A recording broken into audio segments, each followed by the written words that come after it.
Friends, அஸ்ஸலாமு அலைக்கும். எல்லோரும் எப்படி இருக்கீங்க? அல்ஹம்துலில்லாஹ் நாங்களும் சூப்பராக இருக்கோம். இன்றைக்கி இந்த வீடியோவில் நம்ம என்ன பார்க்க போகிறோம் அப்படின்னு பார்த்தீங்கன்னா, டே 7 நோன்புக்கான இஃப்தார் ரெசிபீஸ் தான் பார்க்க போகிறோம். சகருக்கு வந்து மீன் குழம்பு வச்சுருந்தேன். மீன் மசாலாலாம் ஃப்ரை பண்ணல. நான் மசாலா தடவி எல்லாம் ஃப்ரீசரில் போட்டுட்டேன் இல்லையா. மத்தியானம் வந்து லஞ்சுக்கு வந்து பசங்களுக்கு வந்து நான் வந்து கட்டி கொடுத்துட்டேன். மார்னிங் வந்து 8 o'clockே மீன் பொரித்து லஞ்சில் வச்சு கட்டி கொடுத்துட்டேன். நாங்கள் 2 பேரும் நோன்புங்கிறதுனால இஃப்தார் டைமில் ஃப்ரை பண்ணிக்கலான்னு ஃப்ரீசரில் வச்சுட்டேன். இன்றைக்கி வந்து ஃப்ரூட் கஸ்டர்ட் செய்ய சொல்லியிருந்தார். அதனால் கஸ்டர்ட் பவுடர் வந்து ஒரு 3 டீஸ்பூன் ஆட் பண்ணிக்கிறேன். இது கட்டி இல்லாமல் நல்லா கலந்து எடுத்துக்கலாம். சைட் பை சைட் நான் மீனும் பொரிச்சிட்ருக்கேன். இந்த மாதிரி கட்டி இல்லாமல் எடுத்துக்கோங்க. இப்போது நான் ஒரு பால் 1/2 லிட்டர் வந்து எடுத்திருக்கேன். நல்லா சூடானதுக்கப்புறம் நம்ம இந்த கஸ்டர்டை வந்து நம்ம ஆட் பண்ணிக்கலாம்.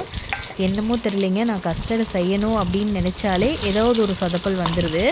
சைட் பை சைடு வந்து மீன் பொரிச்சிட்டு இருந்தனால கஸ்டர்டை ஊற்றிட்டு அந்த மீன் வந்து கருகிடக்கூடாது அப்படிங்கிறதுக்காக மீன் எடுத்துகிட்டு இருந்தேன். அதுக்குள்ளே பார்த்திங்கன்னா கஸ்டர்ட் வந்து ஒரே இடத்துல கொஞ்சம் லம்ஸ் ஆயிடுச்சு. ஆனால் நீங்கள் வந்து கஸ்டர்ட் செய்யும்போது பார்த்திங்கன்னா நல்லா சிம்மில் வச்சுட்டு நல்லா கொஞ்சம் கொஞ்சமாக விட்டு கைவிடாமல் கிளறணும். எனக்கு பார்த்திங்கன்னா இந்த மாதிரி லம்ஸ் ஆயிடுச்சு. ஒன்றும் பிரச்சனை இல்லை. அடுப்பை ஆஃப் பண்ணிவிட்டு நல்லா வந்து என்ன பண்ணிங்கன்னா நல்லா வந்து சுற்றி விட்டீங்க அப்படின்னா உங்களுக்கு அது வந்து லம்ஸ் எல்லாம் போயிடும். இப்போ பாருங்கள், என்னால் முடிஞ்ச வரைக்கும் லம்ஸை எடுத்துட்டேன். இப்போ அவ்வளோதான். நீங்கள் வந்து என்ன பண்ணுறீங்கன்னா சிம்மில் வச்சுட்டு கொஞ்சம் கொஞ்சமாக ஆட் பண்ணி நல்லா நம்ம கஞ்சி மாதிரி காய்ச்சிக்கோங்க. நான் நெக்ஸ்ட் டே, அதாவது நாளைக்கு நான் வந்து கஸ்டர்ட் வந்து செய்யும்போது உங்களுக்கு நான் காமிக்கிறேன். இப்போ தேவையான அளவு சர்க்கரை ஆட் பண்ணிக்கலாம். சர்க்கரை ஆட் பண்ணிவிட்டு நல்லா கலந்து விட்டுக்கோங்க. இந்த ஃப்ரூட் கஸ்டர்ட் வந்து ரொம்ப சூப்பராக இருக்கும் சாப்பிட்றதுக்கு. இதே மாதிரி நீங்களும் செஞ்சு பாருங்கள். இப்போ சர்க்கரை சேர்த்ததுக்கப்புறம் சர்க்கரை கரையிற அளவுக்கு கரைஞ்சதுக்கப்புறம் நம்ம என்ன பண்ணலான்னா இன்னொரு பாத்திரத்தில் இதை மாற்றிட்டு நம்ம இதை வந்து ஃப்ரிட்ஜில் ஸ்டோரேஜ் பண்ணிக்கலாம். ஒரு 2 ஹார்ஸ்க்கு முன்னாடி நீங்கள் செஞ்சு வச்சுக்கோங்க. அப்போ தான் சாப்பிடும்போது நல்லா சில்லுன்னு சூப்பராக இருக்கும். இப்போ சைட் பை சைட் நான் மீனும் பொரிச்சுக்கிட்டேன். அட் அ டைமில் எல்லா வேலையும் செய்கிறனால நம்ம கஸ்டர்ட் வந்து எப்பயுமே வந்து டைம் ஒதுக்கி தான் செய்யணும். இல்லை அப்படின்னா கொஞ்சம் கட்டி வந்தாலுமே வந்து சாப்பிட்றதுக்கெலாம் சூப்பராக தான் இருக்கும். ஆனால் அந்த கன்சிஸ்டன்சி வந்து உங்களுக்கு சரியாக கிடைக்காம இருக்கும். இப்போ பாருங்கள், நான் ஒரு பாத்திரத்தில் மாற்றிட்டு இதை ஃப்ரிட்ஜில் வச்சிட்றேன். அதுக்குள்ளே மீனும் பொரிச்சாச்சு. நான் மீன் மசாலா நான் ஆட் பண்ணியிருக்கேன். சகருக்கான வீடியோ ரெசிபி போட்டிருக்கேன் இல்லையா, அந்த விலாகில் வந்து இந்த வறுவலுக்கான மசாலா நான் போட்டிருக்கேன். இப்போ பாருங்கள், கொஞ்சம் சூடாறின பிறகு நான் ஃப்ரிட்ஜில் எடுத்து வச்சுக்கிறேன்.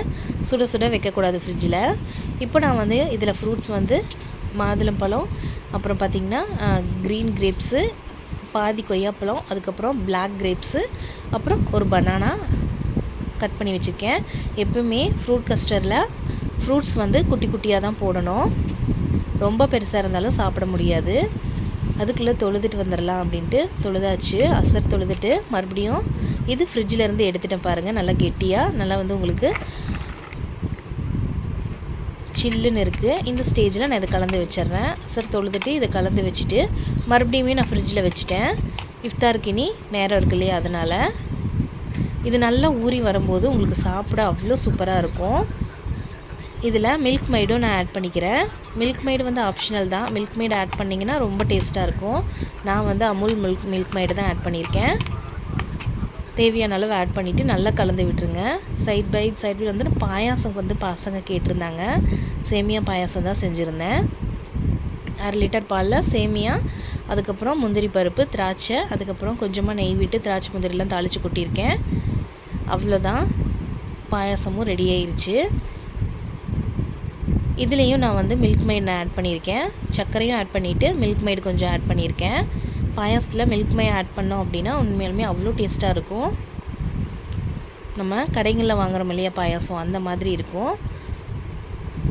சூப்பரான பாயாசமும் ரெடி ஆயிடுச்சு. இப்போ நான் ஒரு பாத்திரத்துக்கு ட்ரான்ஸ்ஃபர் பண்ணிக்கிறேன். இது ஃப்ரூட் கஸ்டர்ட் பார்த்திங்கன்னா நல்லா சில்லுன்னு இருக்குது. இப்போ சர்வ் பண்ணிடலாம். இஃப்தாருக்கான நேரம் ஆயிடுச்சு. இப்போ அவருமே கஞ்சி வாங்கிட்டு வந்துட்டார். சமோசா, அதுக்கப்புறம் பார்த்திங்கன்னா வடை, உளுந்து வடை, பப்ஸ் எல்லாம் வாங்கிட்டு வந்திருந்தார்.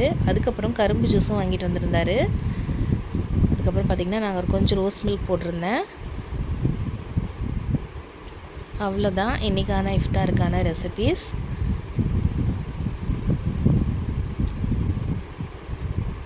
அல்ஹம்துலில்லாஹ் இன்றைக்கான இஃப்தார் நல்லபடியாக முடிஞ்சுது. ஏதாவது ரெசிபீஸ் வேணும் அப்படின்னா மறக்காமல் கமெண்ட் பாக்ஸில் கேளுங்க. சின்ன பையன் அவன் வந்து இஃப்தாருக்காக ஈகராக வெயிட் பண்ணிகிட்டு இருந்தான். ஸோ இவர் வந்து பவுலில் எல்லாத்துக்குமே கஞ்சி ஊற்றி கொடுத்துட்டு இருந்தார்.